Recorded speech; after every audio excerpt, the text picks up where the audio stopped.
Good morning students, मैं लक्ष्मी भदौरिया सुने और जाने चैनल की ओर से आप सभी का स्वागत करती हूँ। आज एक नए विषय को लेके चलते हैं और ये विषय है इतिहास और इसका अध्ययन करेंगे आज पाषाण युग के बारे में आपको समझाएंगे। तो पाषाण युग इतिहास का वह काल है जब मानव का जीवन प्रारंभिक अवस्था में था। जीवन पत्थरों पर आधारित था, जैसे पत्थरों से शिकार करना, पत्थर की गुफाओं में शरण लेना, पत्थर से आग पैदा करना इत्यादि। और प्रारंभिक स्रोतों के आधार पर पाषाण काल को 3 भागों में बांट सकते हैं। कितने भागों में बांट सकते हैं? 3 भागों में। इनमें पुरापाषाण काल, मध्य पाषाण काल और तीसरा है नवीन पाषाण काल। तो ये तीनों कालों को अध्ययन की सुविधा की दृष्टि से बांटा गया है और इनमें मानव के विकास क्रम को भी समझाया गया है कि किस तरह से मानव ने अपना प्रारंभिक विकास किया। तो अवधि में जब देखते हैं तो इसमें स्पष्ट होता है कि भारत में पुरापाषाण काल की अवधि 25 लाख ईसा पूर्व से 10,000 ईसा पूर्व के काल को पुरापाषाण काल कहते हैं। भारत के महाराष्ट्र के बोरी नामक स्थान पर जो साक्ष्य मिले हैं उनके आधार पर मानव की उत्पत्ति लगभग 14 लाख साल पहले मानी जा रही है या मानी गई है। और पुरापाषाण काल की मुख्य विशेषताओं में है कि जो आदि मानव था वो आखेटक के रूप में जीवन जीता था। आखेटक मतलब शिकार के द्वारा अपने भोजन को प्राप्त करना। तो जो मानव था वो शिकार करके अपने भोजन की प्राप्ति करता था और एक स्थान से दूसरे स्थान पर शिकार के लिए घूमता था। और वह पत्थरों के अनगढ़ और अपरिष्कृत हथियारों का इस्तेमाल करता था। कृषि एवं पशुपालन का अभी तक कोई ज्ञान का साक्ष्य नहीं मिला है। जीवन खाद्य संग्राहक के रूप में था। खाद्य संग्राहक मतलब खाने के लिए एक स्थान से दूसरे स्थान पर भटकना। किसी भी धर्म के साक्ष्य नहीं मिले हैं, ना ही कोई लिखित अवशेष प्राप्त हुआ है। और आदि मानव के द्वारा इस्तेमाल किए जाने वाले जो मुख्य औजार थे इनमें हस्त कुठार, खंडक और विदारणी मुख्य थे। और चिन्हित स्थान जो हैं कि जहाँ पे आदि मानव के अवशेष प्राप्त हुए हैं उनमें अतिरमपक्कम तमिलनाडु, मध्य प्रदेश में हथनौरा में मानव खोपड़ी प्रथम साक्ष्य के रूप में प्राप्त हुई हैं। और भीमबेटका मध्य प्रदेश में यहाँ आदि मानव द्वारा निर्मित चित्रकारी की गुफा प्राप्त हुई है, जिसमें उसके द्वारा की गई चित्रकारी उपलब्ध है। और राजस्थान के डीडवाना के श्रृंगी तालाब के निकट भी अवशेष मिले हैं। और जो खोज है कि आदि मानव द्वारा किस चीज़ की खोज की गई, तो आदि मानव का जीवन पूरी तरह प्रकृति पर निर्भर था और आग की शुरुआती खोज के साक्ष्य मिलते हैं। तो ये तो पुरापाषाण काल की मुख्य विशेषताएं और चिन्हित स्थान हुए।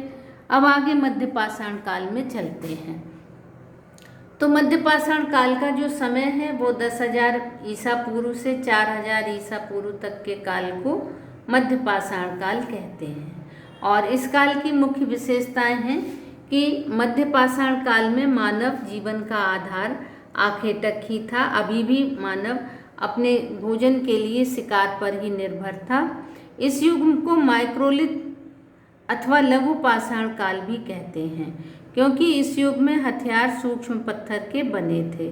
C.L. कार्लाइल ने 1967 में इसकी खोज की थी। और मानव द्वारा पशुपालन की शुरुआत हो गई थी और सबसे पहला पालतू पशु कुत्ता था। और अभी भी जीवन खाद्य संग्राहक पर आधारित था। गुफाओं और अस्थायी झोपड़ियों में नदी और झील के किनारे मानव ने रहना शुरू कर दिया था।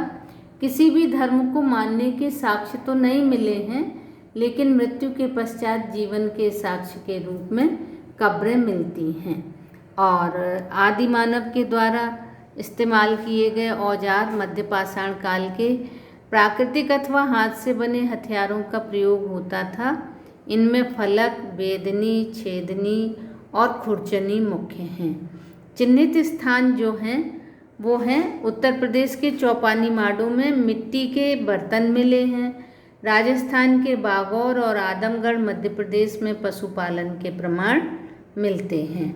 और आदि मानव द्वारा की गई खोजों में आग का व्यवहारिक प्रयोग मध्य पाषाण काल में मानव द्वारा प्रारंभ कर दिया गया था। और अब आगे बढ़ते हैं और नवीन पाषाण काल की मुख्य विशेषताएं और अवधि आपको बताते हैं। तो नवीन पाषाण काल की जो अवधि है वो 10,000 ईसा पूर्व से 1,000 ईसा पूर्व के काल को कहते हैं। तो इसे मध्य पाषाण काल और नव पाषाण काल दोनों का संक्रमण काल भी कहते हैं, क्योंकि कहीं कहीं विकास और सुधार दिखने लगा था और कहीं कहीं पूर्ववत अवस्था ही थी। और इस काल की मुख्य विशेषताएं हैं तो इस काल में मानव ने कृषि करना सीख लिया था, पशुपालन प्रारंभ हो गया था, कुत्ता, बकरी, गाय, भेड़ इत्यादि जानवर पाले जाने लगे थे और मानव एक स्थान पर स्थायी रूप से रहने लगा था, क्योंकि अब कृषि शुरू हो गई थी, इसलिए मानव का निवास एक स्थान पर स्थायी बस्ती के रूप में होने लगा था। और स्थायी वस्तुएं व सामाजिक जीवन की शुरुआत के साक्ष्य भी मिलते हैं।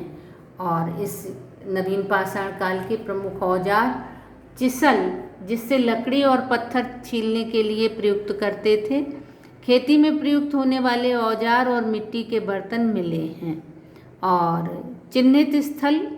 चिन्हित स्थल में कश्मीर के बुर्ज होम में मालिक के साथ कुत्ते के दफन होने के प्रमाण मिले हैं। गर्तवास में गड्ढे के रहने के प्रमाण मिले हैं। गुफा कराल और चिरान ये बिहार का है, इसमें मिट्टी के बर्तन, हड्डी और पत्थर के औजार मिले हैं। और कोल्डी हवा में पहली बार चावल के प्रमाण मिले हैं। तो इससे ये स्पष्ट होता है कि मानव ने धान की खेती करना सीख लिया था। और मेहरगढ़ में खेती के प्रथम प्रमाण मिले हैं।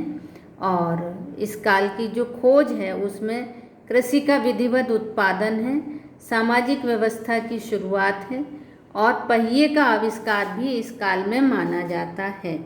तो ये तो इस पाषाण काल की तीनों भाग हमने आपको समझाए। इनमें पुरापाषाण काल, मध्य पाषाण काल और नवीन पाषाण काल, ये तीनों आपको समझाए। आशा है ये आपको लाभप्रद और उपयोगी होगा। ये चैनल को लाइक करें, शेयर करें और चैनल को सब्सक्राइब करें। Thank you.